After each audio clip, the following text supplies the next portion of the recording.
squirrel. You guys are like my my very small, like today I was like, I'm doing like 2 calls and that's it. Oh, Christy, that's beautiful, but why did they make it such a dark sky? It looks like it's like you're in a... It's an actual real picture I took last time I was there. Oh, I'm feeling kind of stormy, you know? That's awesome. Well, hi guys, we're live on Facebook for our 9:30 Pacific call for all of our friends on the West Coast. Just wanted to introduce our guests and then we'll let them take over.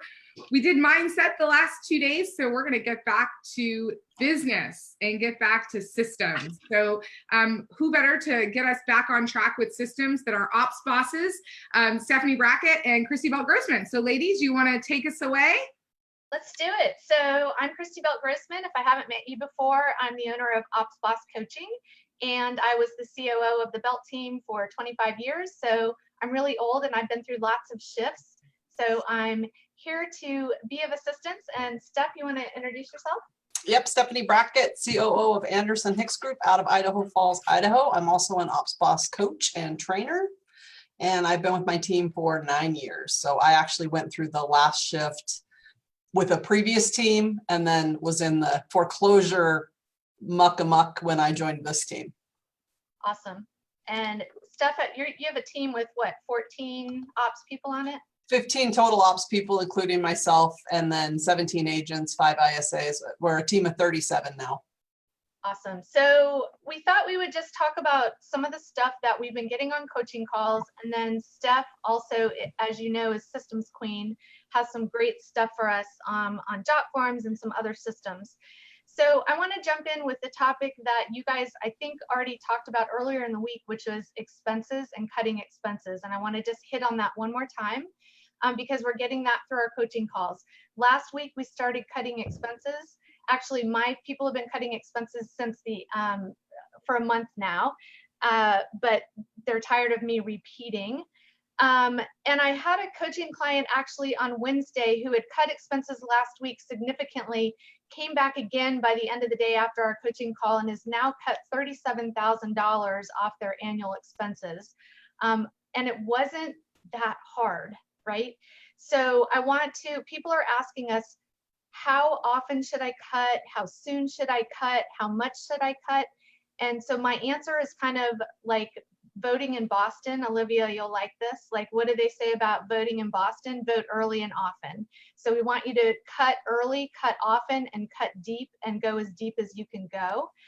If you need ideas, you can look on our blog for some ideas for that.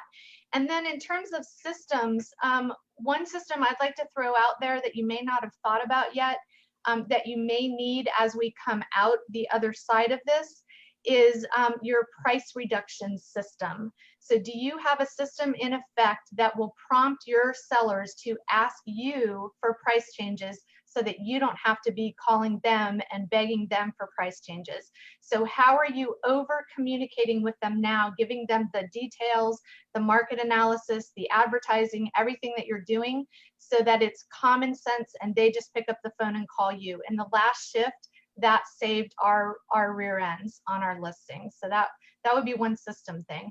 Now, Steph had some great comments, I think, this morning about updating your systems and taking this opportunity to do the things you haven't done. So Steph, you want to chime in on that? Yeah. I keep a someday maybe list. It's just a list of projects that are like, hey, this would be super awesome to do someday or maybe. And I review that list about once a quarter. But this has been the time where we're actually able to get stuff done on the list. We are not less busy. We're still super busy, but we've been able to kind of refocus some priorities on our success team to get some things done that we hadn't done. And I shared this morning, one of the things we did is I have a buyer and seller interview intake form that we've had paper. It's the last piece of paper in our business. And it was just a really easy paper thing to use for so many years, because when you got someone on the phone and you're scheduling an appointment, you just grab that. It has all the questions you need to ask them to qualify, and then all the checklists to make sure all the data gets into our systems. And when we were forced to go remote, paper like went out the window. There was no option. And that had been on my someday maybe list for a long time to make that electronic. And we couldn't really wrap our heads around how to do it because it was passed off 3 times on our team. And electronically, it's hard to pass off something 3 times from an ISA to an agent, from an agent to the ops team. And within about 2 hours, when we were forced to do it, we had a solution and it was done. And so we have a jot form now that auto fills a PDF. It gets emailed automatically to the agent the second an appointment gets set for them from the ISAs. They get an email in your inbox that says, congratulations, Connor just set you an appointment for Thursday at 3 o'clock. And then they can fill out the information we need after the appointment in that email and just forward it back to us. And then we can update our systems, the date the appointment happened and everything. And it literally was, it was a 2-hour solution to get it done. And you have everything, lots of your forms are zapped to other places, right? To your payroll. Right, and we used jot form. Yeah, we used jot form forever. When I first was trying to find a solution, I was looking at Adobe and fillable PDF forms and just happened to come across a beta that jot form has available, which I have 30 something jot forms already that we're using, and was able to make a system that we were already using work. Love that. So I would throw in a long system. I tend to think a little bit outside the box. I know systems, everybody's typically thinking like, you know, your online stuff.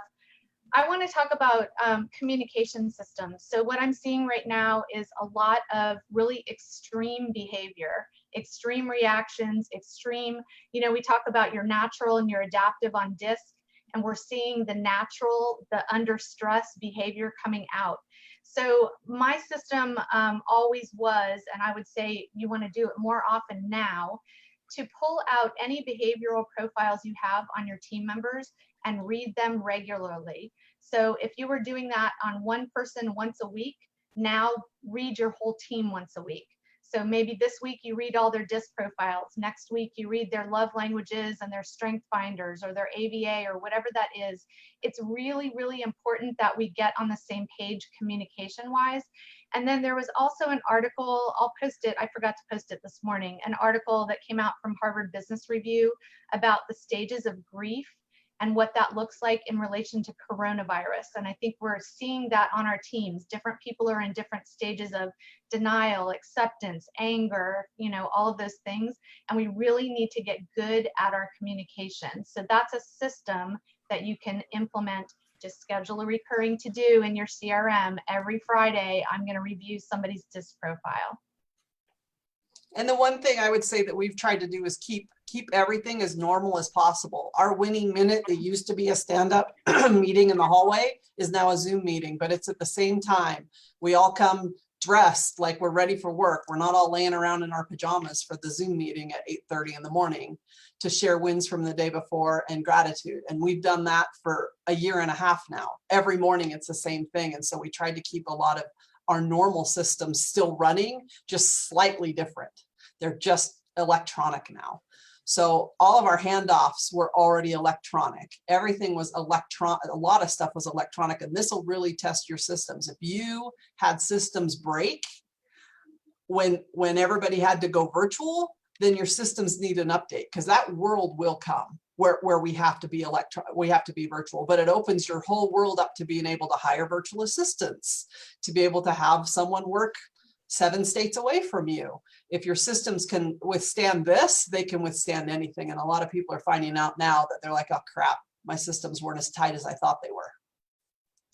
And then the last thing I would add is that we have challenged all of our coaching clients to a 5-5-5 challenge.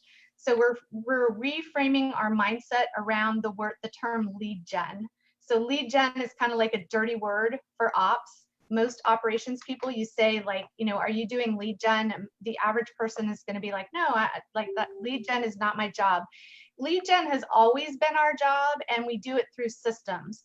But we are now asking everybody to step up into, I'm calling it a love gen challenge. So 5-5-5 is 5 phone calls a day, and you can't slide dial, that doesn't count. 5 text messages, and then 5, and you can't email, that doesn't count either, because we're getting like 100 emails about coronavirus.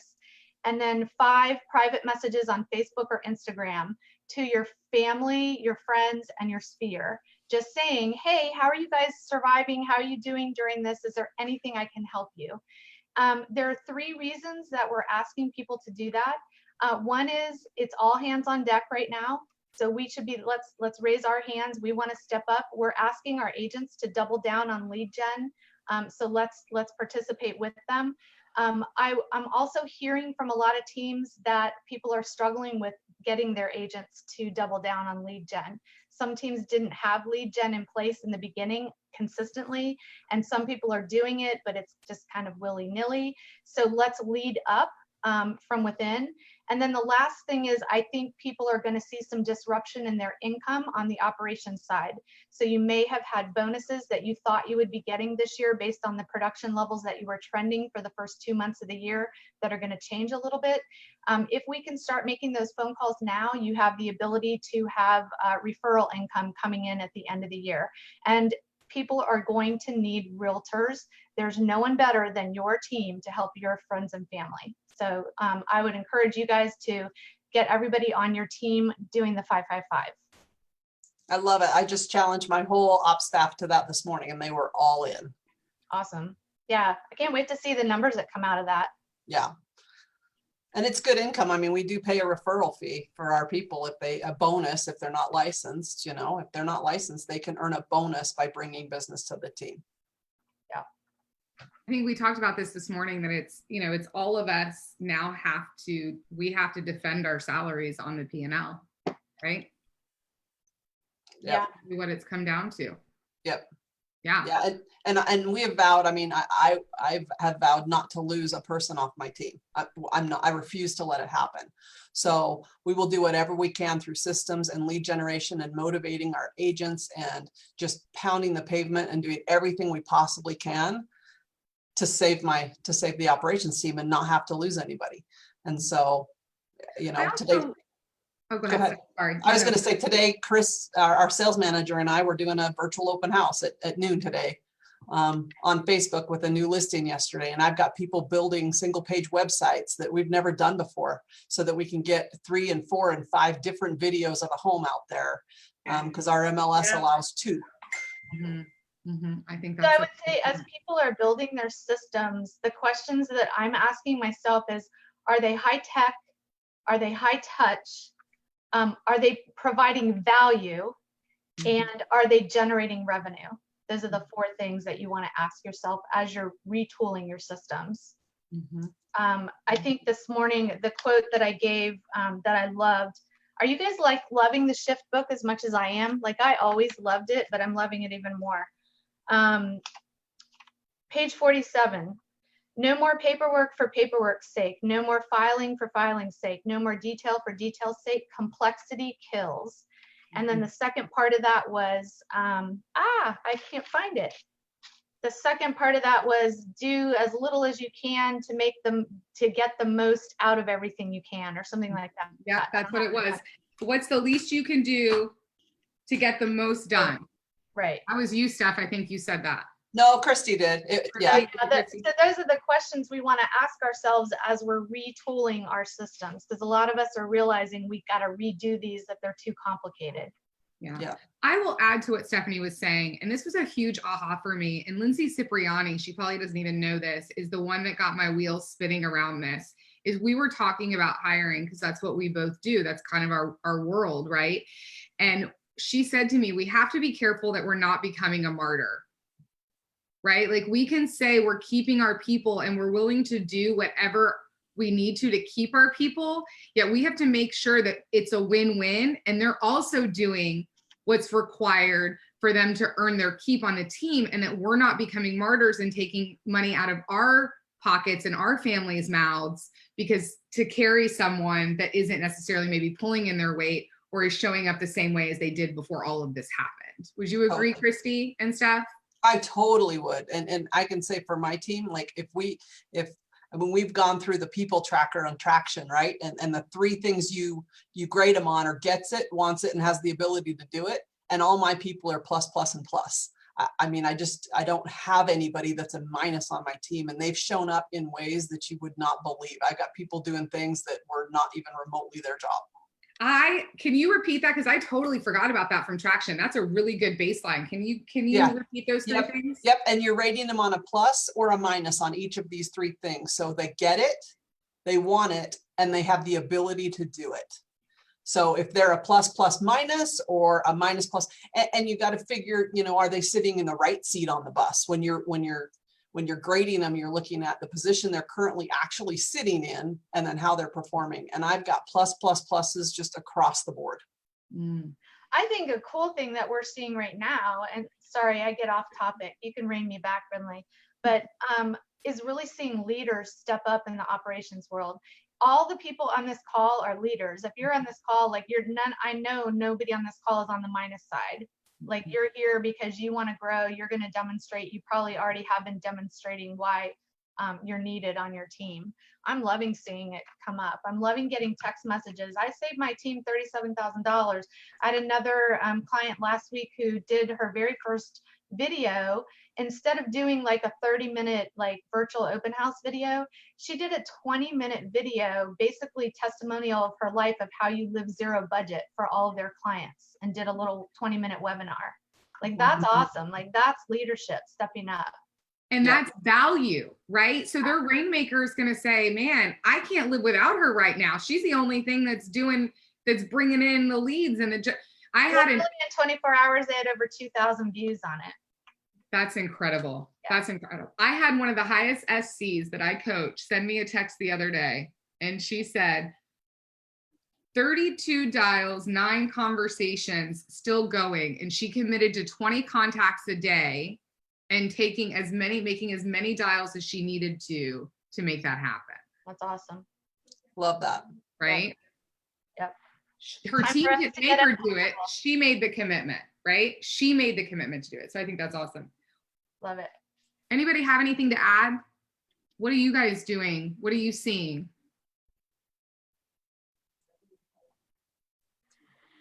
I mean, there's nothing really kind of to add on that. Just say like we've been kind of doing some of those same things, is taking our daily stand up is a daily Zoom call now. So that we're all still connecting, seeing each other's faces. That's, you know, really important, is just making sure you keep that connection there. And I think what's been really kind of cool about this is seeing how much of it we're already doing. We already have like systems, we've got forms in place. It's all still happening the way it's been happening, because I've hated paperwork for years. I'm like, I don't want a piece of paper in my hand. I want it on my computer. I want it in the system. So yeah, if you're not at that point, this is an awesome opportunity to get your systems automated. You know, get it into, you know, whatever it is, Google Forms, Drop Forms, whatever works for you. But get to a spot where you don't have to be handing off files to each other, because once you get there, you can scale so much faster, and you can weather things like this. I would say it's an opportunity to tweak our personal systems as well. It's not just about our systems at work. Like a lot of us are realizing like we were very E in our home life. We're very E in our meal planning. We're very E in our exercise. Like right now, I think a lot of people are focusing on what they can't do. I can't go out to eat. I can't go for a run in the park. Like all the things I can't do. But why not focus instead of the do, let's focus on the be. Take this as an opportunity. It's a pattern interrupt to become the person that you always knew you could become. So how are you systematizing your habits? How are you systematizing your education? We were chatting earlier online about there's a bazillion webinars you could be watching right now. Are you really focused on what is in line with my goals? What's in line with what's happening with my team? What's in line with my values and my family life? Like, how do we go from E to P in all those areas? Then we become a different person. Then we can do whatever we want, right? The do comes after the be. So I think that's so important, Christy, because it also goes back to the self-talk. And what are you telling yourself right now? If you're saying, I can't, that's what your subconscious mind is listening to, instead of I will do. I had a Dawn, you'll appreciate this. I had a TC this morning that I coached that was like, we've had 8 cancellations. I said, can I reframe you? And she said, sure. I said, you have 8 contracts that have been rescheduled to a later date, because that business will come back. It'll just be, Steph, you mentioned June, July, August are going to blow up. Yeah. Right. And And the thing is, we need to be Right. helpful during this time because we're all in this together as a TC, right? When my agents lose that file, they're losing income too. And so it's being that positive voice to them. I take that as an opportunity, especially during this time, to reach out to them and be like, you know what, we got this. They're going to come back around. What can I do? How can I help? Because, you know, to focus just on my loss is pretty selfish. I mean, yes, I'm losing it, but it's going to come back. And thank you for sharing the love gen. I love that because I am not a fan of lead gen, as Brindley knows. I But I am love not that. either. Reframe I of don't love even gen. think the best lead generator in the world loves lead gen. It's true. There's a few, but I like, for me, I have high anxiety, super high anxiety. So for me, my mantra is action cures anxiety. So if I can focus on what I'm doing now, it solves the problem. I don't even want to think about what I will do and all the business we will do after this is over. I want to think about what can I do now? I can work on my education. I can work on my skills. I can work on my habits. You know, I can work on my mindset, all of those things. And now is a great time for creativity. Like, do you have a system? Like Steph, I know, as and I do on Fridays. I have my white space time on Fridays. Are you still keeping the system for creativity and the system for thinking about your business instead of just being in the business? Yeah, and Is it holding still space for system? that. Yeah, holding the space for that. 3 things that you can ask yourself about anxiety. I'm so glad Christy brought that up. Number 1, what am I not doing that I should be doing? Right? So anxiety usually comes from 3 that would things. cause me more anxiety. Right? So it's usually caused by 3 things. What are you not doing that you should be doing? What are you doing that you shouldn't be doing? And what are you trying to control that you have absolutely no control over? Yeah. And typically, if you can answer one of those questions, it will start to relieve and get into action, like Christy said, around it. Stop doing it or start doing it. Then your anxiety will start to go down, because I know a lot of us are feeling that right now. Yep. Dawn, And I you were feel- gonna, oh, go ahead, Steph. No, I Steph. was going to say, I feel like if you have really strong core values too for your team, that's what will carry you through this.